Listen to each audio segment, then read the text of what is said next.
Thank you, everyone. Um, okay. Okay. So the Early Career Promoter Fund is offering grants of up to £3,500 in support for a range of new activities, including the booking, programming, and promotion of gigs, concerts, club nights, showcases, and other performances. For the costs associated with those activities, including venue hire, production, artist and DJ fees, crew fees, administration, and other related costs. Importantly, it is for capacity building costs as well, and we'll talk about this in some great depth today. It is to make sure you are developing yourselves with things like mentoring, masterclasses, and conferences. And it can include any other expenditure which is relevant to your show and your genre. There are costs that you may not see described in the guidance, but you will know if there are costs associated with the type of performances that you're putting on. The story so far, we've had 3 rounds. We've given out 47 grants so far. Round 4 closes on Tuesday, the 15th of October. That's next Tuesday at 6 p.m. We've distributed more than £135,000 in grants so far for people to put on shows and support their own development. One of the key measures of the fund is to make sure we readdress a lack of diversity in the live sector. So as some snapshot statistics, 69% of grantees are female or gender diverse, 25% of grantees are from the global majority, 67% of grantees are based outside of London, and 15% of grantees identify as having a disability or long-term health condition. And we've given awards to many different genres. As you can see, 15 different genres so far are supported. We do pride ourselves here at PRS Foundation as supporting music from all genres and backgrounds. And so you can see there's many different genres there. If you don't see the genre that you promote shows in, don't worry. This is purely to demonstrate that we are supporting shows of all different types, and whatever your show is, it will be eligible. In terms of our funding priorities, what we aim to do, and when you are making your application, you should refer back to this to make sure you're kind of ticking all these boxes. We're here to help emerging promoters do what they do best, to book and develop scenes, support artists and DJs, and to reach and engage audiences locally, regionally, and nationally.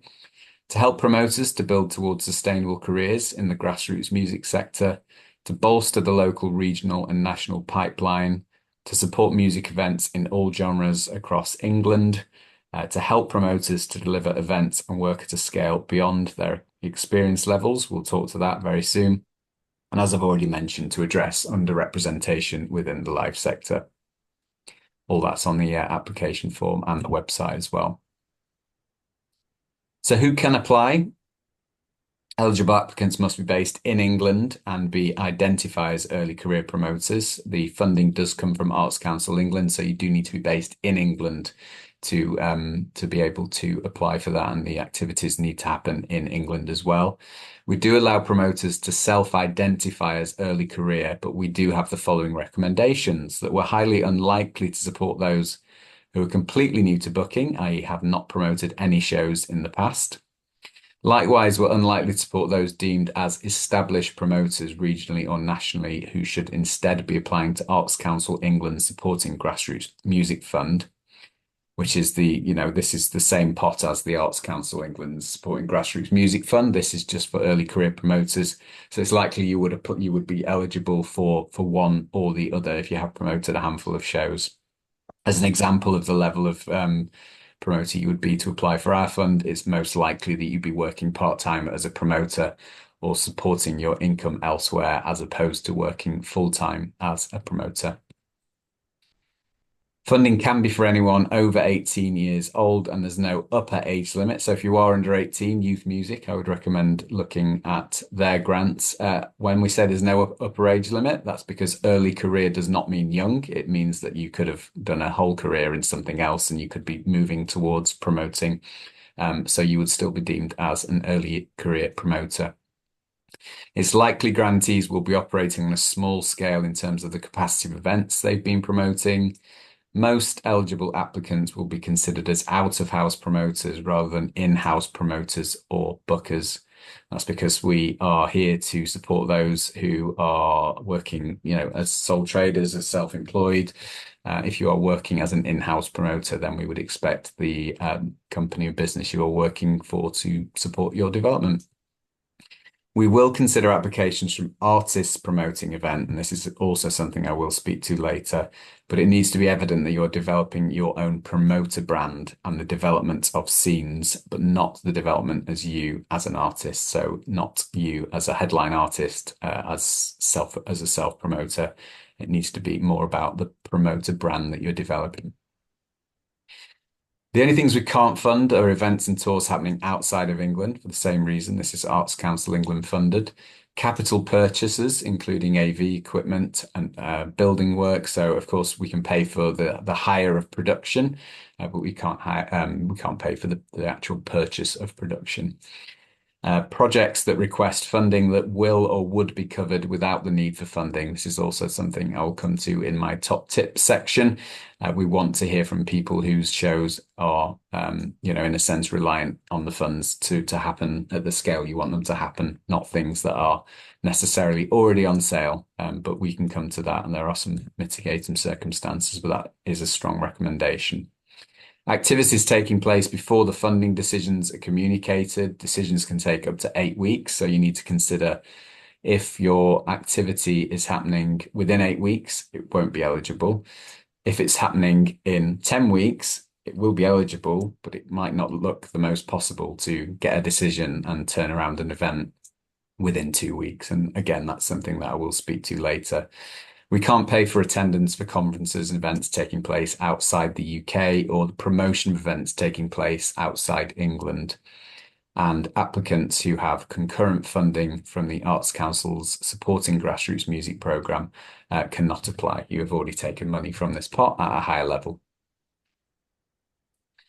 In terms of the skills building, again, this is a really, really essential part of the application. I can't stress this enough. There are too many applications coming through so far that focus only on the activities and the shows that you want to put on with the money.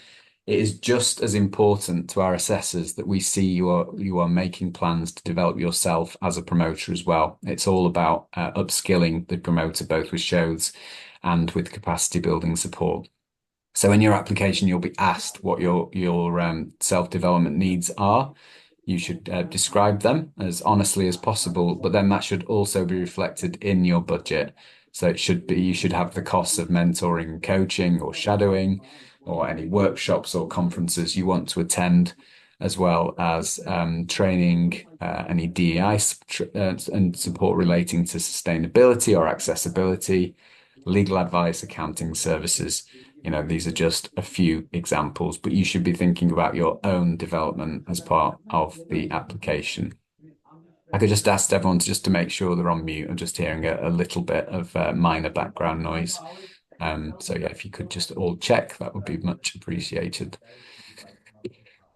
The wraparound support that we will offer is separate to the capacity building that you should be putting in for yourselves. So in addition to supporting grantees with funding, PRS Foundation will manage a program of wraparound support, and that will include, just come off my presentation just for a second to just mute. That's better. My apologies. So in addition to the support that grantees get with the funding and through their capacity building that they would identify themselves, we will offer ourselves some wraparound support to everybody who comes onto the program, as in the grantees. And that will look like a toolkits and resources for early career promoters based on things that already exist, things that we create. I think most interestingly, a series of industry masterclasses, which are going to cover a lot of topics such as deal types, budgeting, licensing, health and safety, and inclusive practice. And I have no idea why I chose the most boring topics that there are, but there's obviously a lot of Very interesting topics as well, like how to book overseas artists, how to work with agents, and lots of other things that we'll be covering. And every grantee does come on board for an onboarding call after in the group. So we just yesterday held an onboarding call for all our round three grantees, just to tell them exactly what's going to be happening. A quick sort of rundown. I won't read all of this, but in terms of the application process, I'm going to show you a part of the application forms shortly. But you would, if you haven't already, go to our website and you will be directed to our application portal, which is called FlexiGrant. You can check the guidance notes to make sure that you are eligible, although we've just been over the eligibility and hopefully it's quite loose and you should hopefully, if you're here, be eligible. Check the deadlines. And once you have set up an account on FlexiGrant, as I say, it's quite a user-friendly platform I find.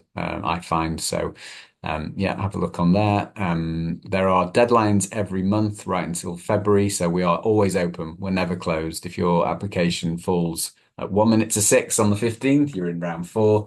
If it falls at 1 minute past, you're in round 5. So it never closes. But you do need to make sure you do reach that deadline. Applications are then assessed by experts, industry advisors online, and then the shortlisted applications based on the best scores are discussed at decision panels. Decisions can take up to 8 weeks.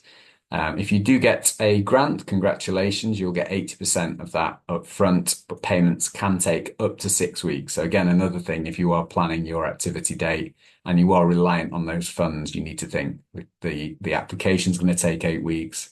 I'm then going to possibly take up to 6 weeks to get the first part of the grant.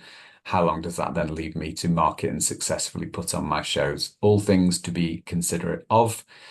If you are successful, don't be discouraged. Our funding is competitive, and you can apply up to 3 times for the ECPF. But please do allow at least 1 month before reapplying if you are unsuccessful. So the main point of this session was because when we first launched the Early Career Promoter Fund, we held a how to apply session before we'd received any applications, and we told people what we expected to see and what we thought the patterns and trends were going to be, and what we thought the assessors and panelists were going to be looking for. We're now 3 rounds in, nearly at the end of the 4th round, and we've learned a lot. We've seen what people are putting in. We've seen what we've granted. We've seen what the panelists enjoy and like, and what they feel they want to support, and what we are seeing as recurring themes. So this is really a top level, top tip session, just to give you an idea and a little bit of insight in what we're seeing so far. So I'm just going to go over several strands here, and this one I've gone over already, but plan your dates carefully. The applications do take 8 weeks from deadline. And as I say, payments can take up to 6 weeks. Now, if your application if your events are happening within 8 weeks of the application, you will be deemed ineligible. We don't deem your application ineligible if it's, say, 10 weeks ahead of time. But what we are finding is that panelists are looking at that and saying, is this feasible? Can you get an okay on this show? And realistically market 200, 300 tickets in the time, or however many you're planning to do in the time that you've given yourself. And that is where some applications are falling through. So plan your dates carefully. If you're thinking of hitting the October 15th deadline, realistically, your shows should probably be happening from February onwards at this point. You can apply for your dates to happen up to 1 year after the date you get the grant. So if you applied in October and you're going to get a decision in December, your events could be happening as late as December 2025. So plan ahead, take your time, and see if you can make the best possible application that accounts for the kind of time that you do need to market shows, especially in this climate. Is your show already on sale? We've seen a lot of people applying for shows that we can see are already on sale, and the Early Career Promoter Fund is here to support shows that that are a scale above the scale that you have been promoting at in the past. So as an example, if you are applying to go take your capacity up to in terms of the amount of audience members you've catered for in the past, then that would be something that would be eligible. If you are trying to book a higher level of artists, or you're trying to enhance the production of your show to then bring a bigger footfall for your shows, that's the kind of application that we're finding the panelists want to see. When we can see a show is already on sale and will happen with or without our funding, it only suggests that the application is basically to mitigate the loss of the show or to try and help it have a better chance of breaking even. And don't get me wrong, we hope all shows can break even, and we'd love to support those shows if we can. But it's realistic that the panelists are looking for shows that they feel are not going to happen without our support, and that are really going to help that promoter to do something above what they've been doing in the past. And that goes to this point, really. Are you upscaling your activities? Are you thinking about doing a show at you've previously done a 100 cap and you now want to scale up to a 200? That's great. And some of the examples I already gave. Are you thinking about how you can do something in a bigger way? Or are we've had quite a lot of applications from people who say, run a monthly night for the last year, and they'd like the funding to support them running the same event at the same venue for the next 12 months. It doesn't make that application ineligible, but as a tip, we really are seeing that the best applications and the ones that are getting through are the ones with people who are thinking about if they're taking their career or their passion to the next level and upscaling their activities. Be ambitious but measured. Now, this pertains to we're finding our decision panelists are sometimes seeing people put in an application that is not unfeasible, but is unlikely to succeed based on the experience and the experiences of that promoter so far.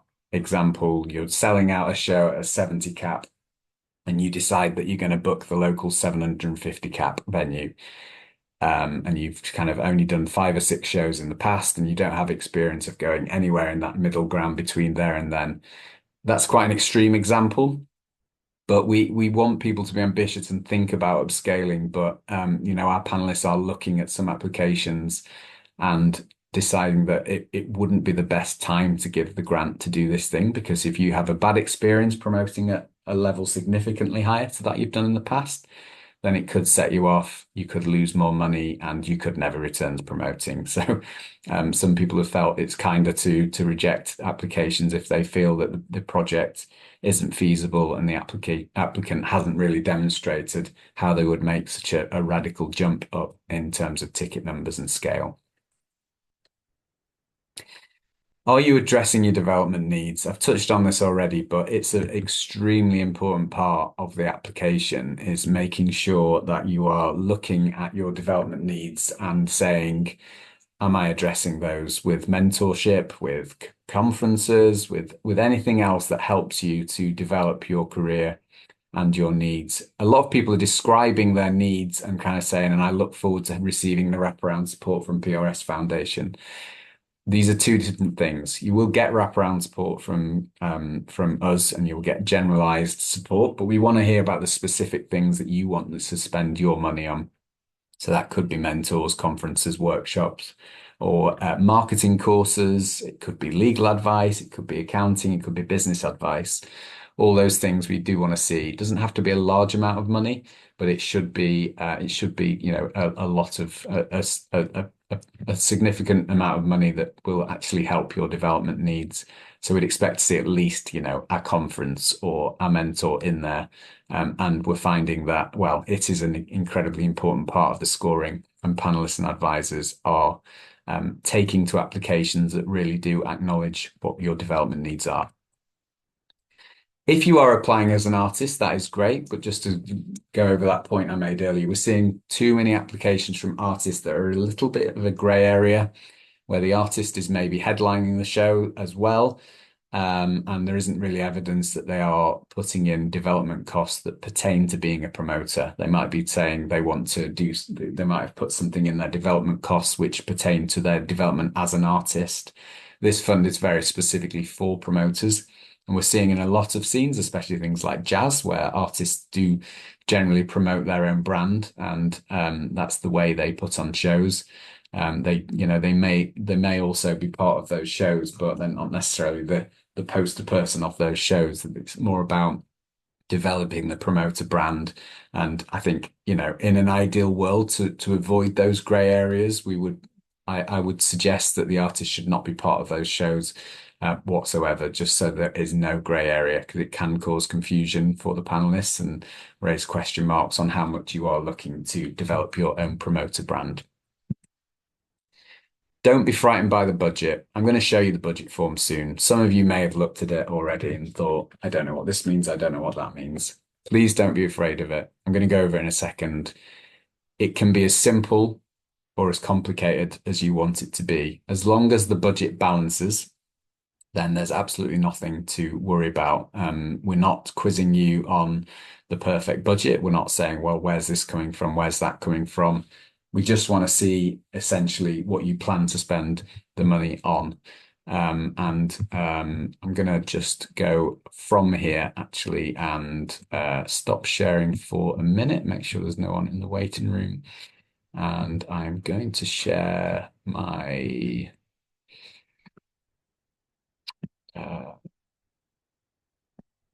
application form instead. So hopefully you can all see that.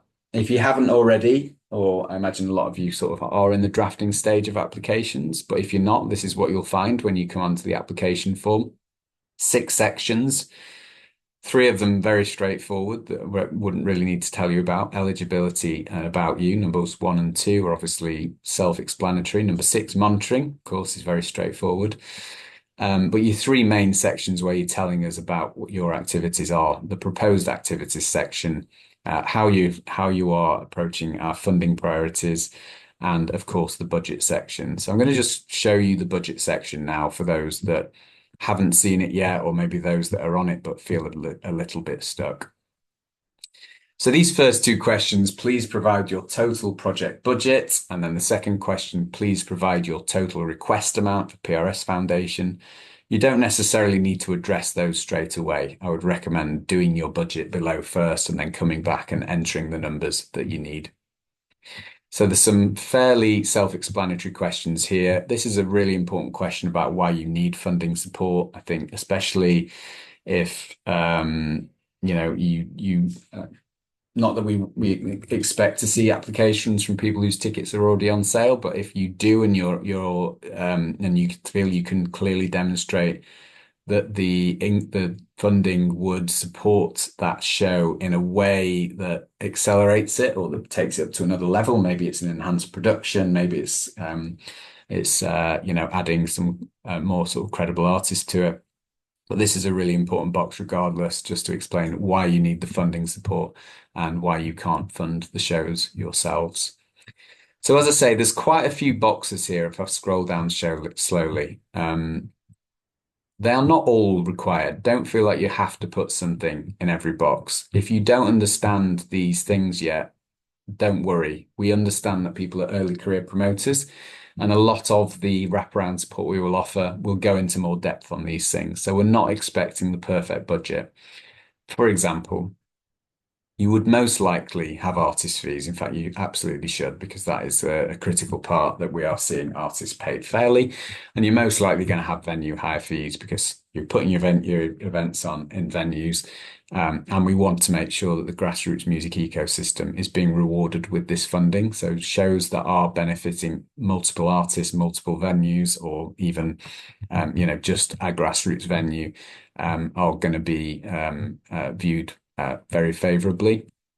Production costs, you're likely to have production costs. Sometimes these things are included in the venue. Of course, you're going to be marketing and promoting your show. When it comes to things like additional staffing, PRS for music costs, administrative costs, other administrative costs, insurance costs, sorry, do not feel you absolutely have to put something in for these. You're not being judged on these numbers. It's not a quiz question about do you understand and are you paying costs for PRS for music? Sometimes the venues will cover them within them. Sometimes these parts of the forms are blank. We will, of course, be having PRS part of our wraparound support. Will be telling us a lot more about, how to work out PRS costs. and how to work with them in general. Insurance costs, same again. I mean, you should obviously have insurance if you're putting on shows, but if you don't yet know those costs, please don't feel that that is a quiz question. It's absolutely not. Um, as well as audience access costs. Obviously, there's a reason audience access costs is in this section of the budget. It is because we expect access costs for the audience to be part of the show. They should be part of your budgets if you're putting on shows with or without this grant.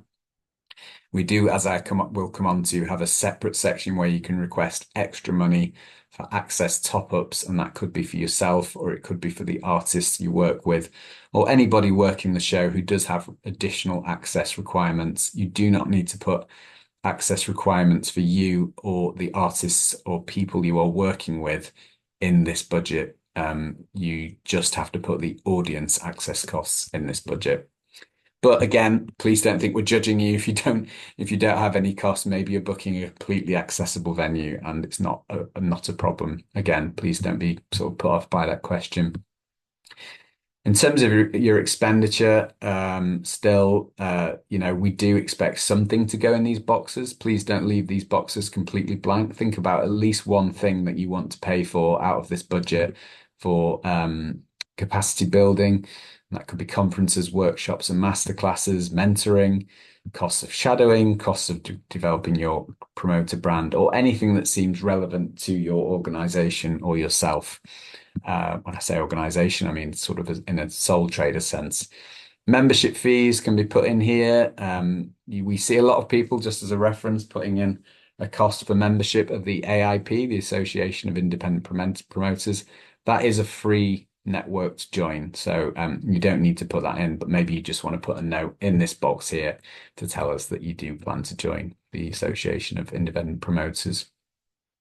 When you're putting in your income, please do put in a reasonable estimate. We tell people they should probably think about 70, 60, 70% of their capacity. We don't want you to make a budget that has to break even based on selling out shows, because then there isn't scope for profit and there's a lot of scope for loss. So I would suggest you budget your shows at 60, 70%. We do like a description in here as to what the ticket price is and how many you are anticipated to sell, not just a number where we have to guess how much you are trying to fill that room. External funding support, not from ticket sales or PRS Foundation. We don't really expect that you would have anything, but please include the details here. It's unlikely, I guess, that at this stage you are getting other income sources, but please do let us know. And you can put in any other income or own contributions that you would need to balance out the budget. Now, your income and your expenditure have to match. So let's say your expenditure, as a very rough figure, is £5,000. And then with ticket sales, your income is £2,500. Then to balance that budget and to make it even, you would put in this box PRS Foundation request of £2,500, because your budget has to match. And if it doesn't, you will get huge red writing here, which says your budget does not match. Please revise it. So please put in the figure in this box here, the request amount, which is the figure that you will need to balance your book. So if you did enter £2,500, I guess you would scroll to the top of this section and say in this box here that you are asking for £2,500 from PRS, and then your total project budget in this example was the £5,000. So you're saying it's the whole project has a cost of 5,000, but I only need £2,500 from you because I'm making £2,500 from ticket sales. Hopefully that's clear, and the budget needs to balance. And then, as I say at the bottom, you are then asked if you have any access requirements, which is a separate budget. And you can put in here if you have additional access related requirements. And that can include if you are a promoter who has childcare needs, that is an access requirement that prevents you from doing shows, then you can put it in here. If you have artists who have additional access requirements, if you yourself have access requirements, but please don't put in there if you are simply trying to think of access for your audience because that should be included um, in your main budget. So I hope that makes sense. I'm going to go back to the presentation. Just bear with me for 1 second.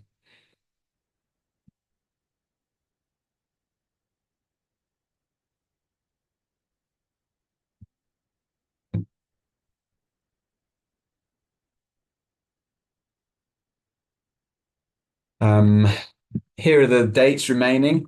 As I say, we are only a few days away from the next deadline, the 15th at 6 p.m. If you do have any access requirements, you can email me in advance and we will extend that by up to 48 hours to the 17th of October.